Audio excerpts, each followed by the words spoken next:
Hey gang, I got an offer for you today from LinkedIn. As business-to-business marketers, your needs are unique. B2B buying cycles are long and your customers face incredibly complex decisions. Isn't it time you had a marketing platform built specifically for you? LinkedIn ads empower marketers with solutions for you and your customers. LinkedIn ads allow you to build the right relationships, drive results, and reach your customers in a respectful environment. On LinkedIn, you have direct access to build relationships with decision makers. Of the 875 million users on the network, 180 million are senior level executives. 10 million are C-level executives. You will also be able to drive results with targeting and measuring with their tools built specifically for B2B. And best of all, they work. Audiences exposed to brand messages on LinkedIn are 6 times more likely to convert. LinkedIn ads also rank number 1 for security, community, and ad experience as part of the Business Insider's Digital Trust Study. Make B2B marketing everything it can be and get a $100 credit. It's a $100 credit on your next campaign. Go to linkedin.com/MPN to claim your credit. It's linkedin.com/MPN. Terms and conditions apply. Entrepreneurs Enigma is a podcast for the ups and downs of entrepreneurship. It's about the wins and the fails that we all face being entrepreneurs, how we learn from adversity. Every week I talk to a different entrepreneur with a story to tell. I'm Seth Goldstein. Come with me on the journey. This is Entrepreneurs Enigma. Let's get started.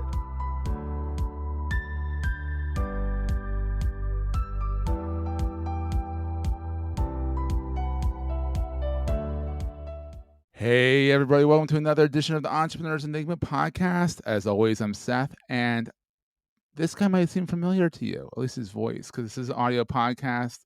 Mr. Chuckles himself, Ian Truscott, he interviewed me on my podcast for episode 100, so thank you, Ian, for that. Welcome. Ian is across the pond, but he has been in America sometimes on some of his journey. He's literally a globe hopper. Globe trotter. But Ian is a CMO over at, where are you CMO at now? Spotler Group.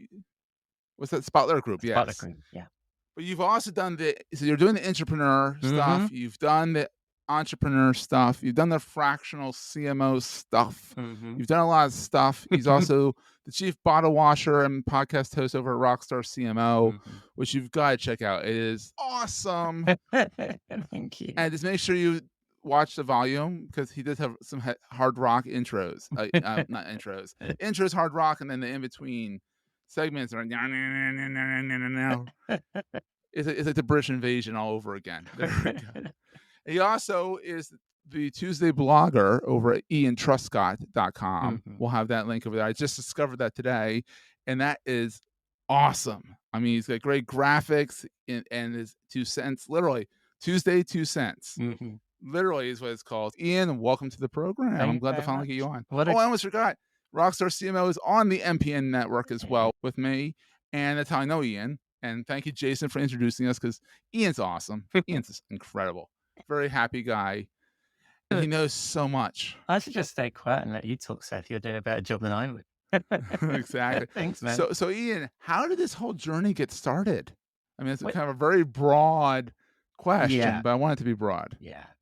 Who is Ian? Who am I? As I say on my podcast, I'm a technologist turned CMO. So I actually started my career as a old school Unix sysadmin. I've been a developer. I've been product manager. So I've done almost every job at a software company, apart from actually being a bag carrying sales guy. So I've done pre-sales. Well, that's good. And all that stuff. So I've got technology, B2B technology in my veins, really. But I've also spent some time as a consultant, as you said, and freelance, run my own agency or little boutique agency. I've worked for McCann, so I've run with the madmen. I've also I was an analyst for a little while. I'm about 175 years old, mate. So, and then he really isn't, but you know, and so I've been very fortunate. I've had quite a varied career, but mostly the common thread is B2B marketing technology, either as a consultant and implementer, or as advisor, or working for the vendor. Yeah, because you also are the advisor for a bunch of companies as well, Yeah. which is cool. Yeah. Which kind of shows that you can do more than one thing. Mhm. You're the chief marketing bottle washer over at Spotler Group, but you're helping Orange Logic out. You're helping Yeah. Story Block out, which Yeah. is it's neat because all these little startups might not be able to afford an Ian, but Yeah. they can afford an advisor saying, Yeah. "Ian, we did something. Help, help, help." So, exactly. So, Yeah. and so you said originally Rockstar CMO was your pandemic project, right? Yeah, the Really? podcast was. Yeah, absolutely. Yeah. So basically, Rockstar CMO started off when I was a CMO at Accenture. So what we wanted to Okay. do was we're a German software company, Oh, that's quite fun. staid, conservative, and we wanted to create a content marketing, you know, brand and device, right? So I already own Mm-hmm. the URL, so we lent into this thing. So it started as a web publication, and then Oh, I left that organization, but I still owned Rockstar CMO. And so at took the it with beginning you. of the Yeah. pandemic, I thought, what better way than stay in touch with my network than try this podcasting thing that people like you have Yeah. been doing for years, and that's how that Yeah. started. I'm also 108 years old too. So. You are not. No, but I feel that sometimes with the amount of projects I have going on. But so yeah, so you've literally done so much. I mean, Mhm. and it's kind of funny. It's like foreign country and London. Yeah, yeah, London, foreign country in London, US and yeah, London. It's really neat. You've like literally been all over the place. yeah. And it's cool to see someone who's kind of embraced the entrepreneur Mm. attitude, saying I could do it from the inside out and advise these companies, Yeah, yeah, which is kind of cool. yeah. So how do you find the advising going? Like how's that going? I'm very fortunate in my career because I find advisory, and when I've done it working for agencies, I find it very rewarding running workshops and helping people with your expertise and maybe being that personal trainer really for marketing teams, Yeah. getting them, most people know what they should be doing sort of thing. You can introduce some new techniques and Yeah. frameworks and just helping them get it done. And that's really rewarding. But what's also really rewarding is actually doing it, right? So I Yeah. really Hands like on. just Yeah. getting on with it and doing it. So I've been fortunate in that I can do both of those things, right? So as the CMO at Yeah. Spotler Group, I can drive the marketing here at Spotler Group, but also I still have some advisory where I'm helping other CMOs and other CEOs sort of help with their marketing and what they should be doing. We're going to take a quick break, hear from our sponsors, and get right back to the show. We know you listen to Marketing Podcast Network shows like this one because you are smart, discerning, and have impeccable taste. We've been brainstorming ways to reward you for listening and have something.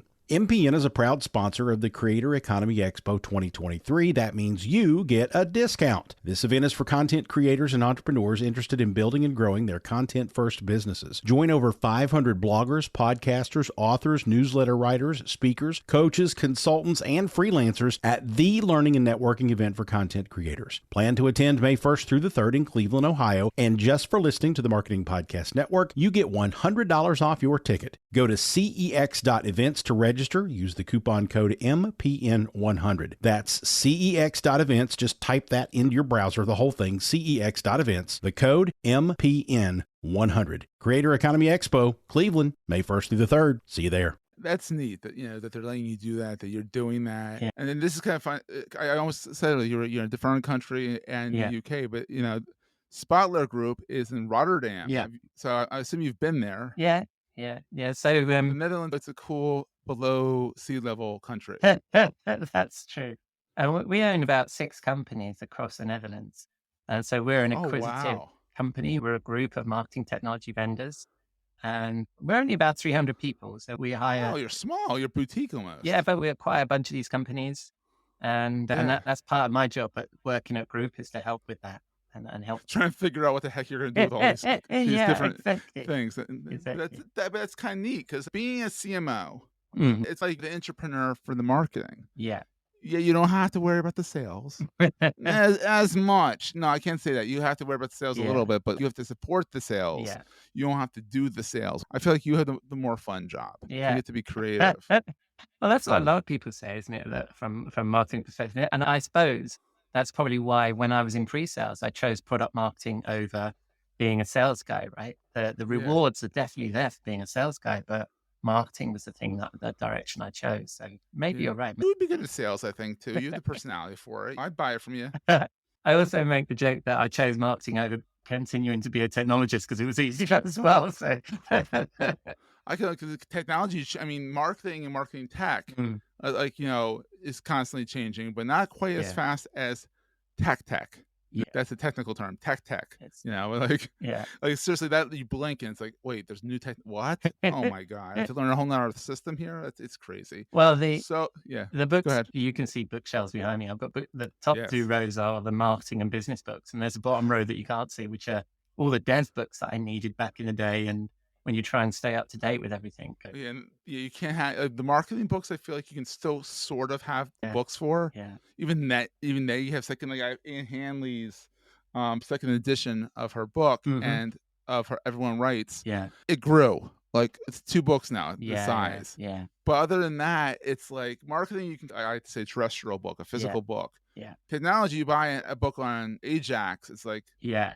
What's the point? like you buy the book by the time Amazon delivers it, which is, at least in the US, is the next day. It's out of date. It might be more of an indication of when it was that I was developing. So So your long age ago. there. But That's fine. I mean, they're still good to have reference. And also the kind of memories. I think that's a good point about marketing, though, because, and we often have that conversation on my podcast, is that those fundamental things are in books that were 10, 20 years old. Ogilvy's on advertising. It's like, what, 70s or 80? I think it's like 80. I don't know why I want to say 83, but it's old. Yeah. Well, there's still gems in there. Yeah. I chat with one of my regular guests, Robert Rose, and we're often talking about things from even before that. The Madmen era. Yeah. I mean, all those books behind me. It's cool. Yeah. So you've done both. Entrepreneurship. Yeah. What do you like better? Funny, what I was saying earlier on, about the work. I like the work, right? So when your hands dirty. Yeah. And so what I don't like about being an entrepreneur or running my own agency is the bits that aren't the work. And I think there's a lot of them. Yeah. And I think a lot of people have that challenge, right? I don't particularly like business development. I don't particularly like all the admin and all that shit that goes with it, right? Some people do, but What I do like, though, is it's incredibly rewarding when you do win the work and you see the invoices being paid finally, and it comes into your account. That's also the thing. That's also something about entrepreneurship, is that it's the finally. It's and all you're that. waiting on an invoice. You're like, why aren't you paying me? Yeah, exactly. Pull out your credit card. I'll take the hit on the fee. Just pay me already. And I'm sure you've got way more stories than I have to share around that stuff.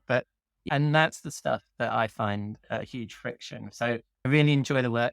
And of course, when you're advising people and you're creating frameworks and you're talking about it, that can be really rewarding as you put the things together. And I think when you're inside an organization, it's often harder to put those things in place because you're suddenly responsible. It's much easier to tell somebody what they should be doing than actually do it, right? So so there's pros and cons to both. And you have to answer to a CEO, whereas before you're the CMO and CEO and the chief bottle washer.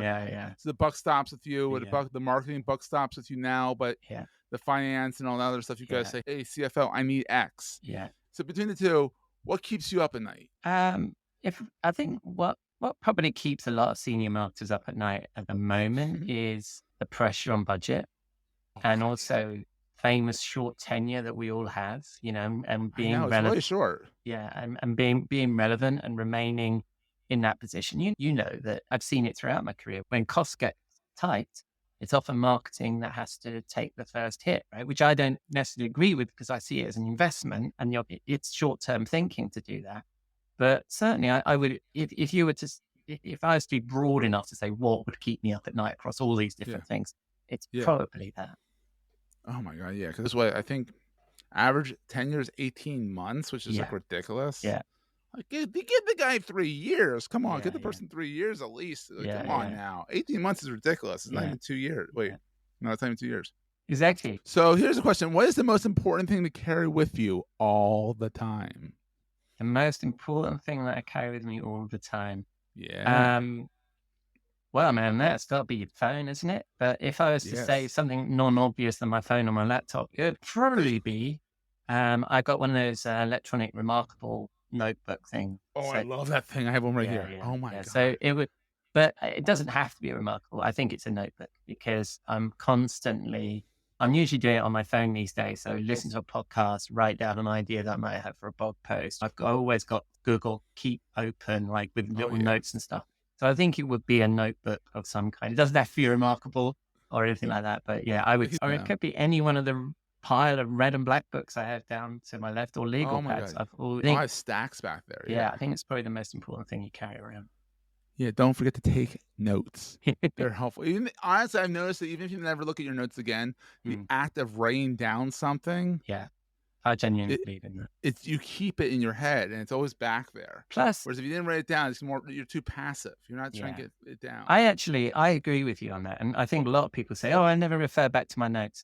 I would encourage people to do that, because this Google Keep that I've got of all my blog ideas that I listen to and I hear on podcasts and stuff, I often go back in that and I think, wow, I've forgotten about that. And that's a really good idea. So I think we should review our notes. But yeah, keep your notes. That's important. That's awesome. So Ian, where can people find you online? Where are you hanging out the most? Mostly LinkedIn these days. So you can find me. I'm probably the only Ian, the top Ian Truscott. I think if you Google Ian Truscott, there's me and there's this like judge dude in London, then you can easily find me. Dude, yeah. Or you can find me on rockstarcmo.com, or you can find me at iantruscott.com. And just hook me up and let me know that you heard me here if you want to get in touch. Yeah, the picture of him, of course, smiling. And it looks like at a conference or something. So he's smiling, which I think I very rarely see Ian not smile. So that's he's very jolly. So Ian, thanks so much for being on. I'm glad we finally got you on the program, and thank you again for doing the 100th episode. Everyone loved that episode. Oh, cool. No, it's a real pleasure, man. It was really good to get to know you that way. Yeah, it was fun. I enjoyed it. That was a great show. Hey, if you're enjoying Entrepreneurs Enigma, please give us a review on the podcast directory of your choice. We're on all of them. And these reviews really help others find the show. Also, if you're getting value from the show and want to buy me a coffee, go to the show notes and click on the link to help me stay awake while I bring you more great episodes to your ears. That's in the show notes, and I look forward to the next episode. Take care, guys.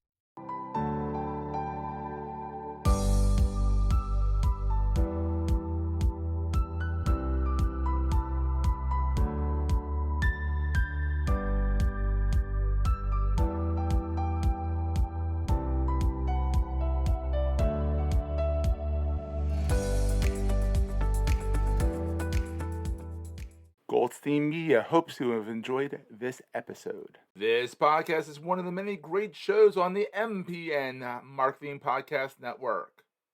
You may know you're listening to this show along the Marketing Podcast Network, but did you know there are other great shows on MPN to help your business? Gordon Glenister hosts an outstanding podcast called the Influence Global Podcast. Gordon, tell these fine folks what they're going to get when they listen. We interview some amazing people from all around the world, whether they be influencers, content creators, brands, influencer platforms, anybody involved in the influencer industry. There's some fantastic guests that make a fine listen for you. You can find them on marketingpodcasts.net, or you can also find them on my own website, which is www.gordonglenister.com. Or, of course, wherever you get your podcasts. This podcast is heard along the Marketing Podcast Network. For more great marketing podcasts, visit marketingpodcasts.net.